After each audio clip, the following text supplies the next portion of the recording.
The Israeli right did it again. With talks between Israel and the Palestinians at a very sensitive and delicate stage, the housing ministry, run by the right nationalist Jewish Home Party, announced plans for constructing more than 20,000 homes in the West Bank.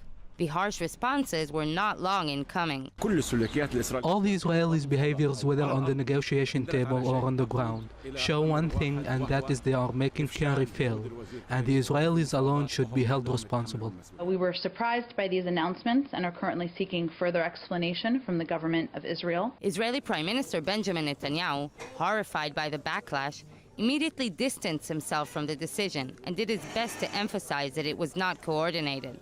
Late last night, he ordered to halt the plans and publicized his rebuke worldwide.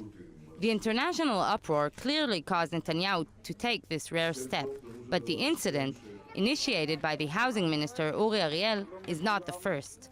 Just last week, 2 days before U.S. Secretary of State John Kerry arrived in the region to push the talks forward, Ariel carried out a similar stunt, creating a tense atmosphere on Kerry's arrival, which made itself felt in the Secretary's statements. If we do not resolve the question of settlements and the question of who lives where and how and what rights they have, if we don't end the presence of Israeli soldiers perpetually within the West Bank, then there will be an increasing feeling that if we cannot get peace with a leadership that is committed to nonviolence, you may wind up with leadership that is committed to violence. The ongoing settlement construction has been at the heart of the standstill and crisis in Kerry's recent peace efforts.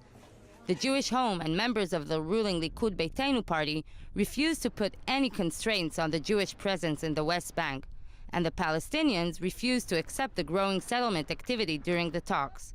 Though Netanyahu continues to reiterate that he seeks an agreement, the dominant right-wing presence and their possessing influential portfolios in his coalition raises doubts on his sincerity. I think he will have to change his coalition in the next few months. Netanyahu understands that the Jewish Home has totally different program, and they are trying to make anything possible in order to make him feel embarrassed in front of the international community.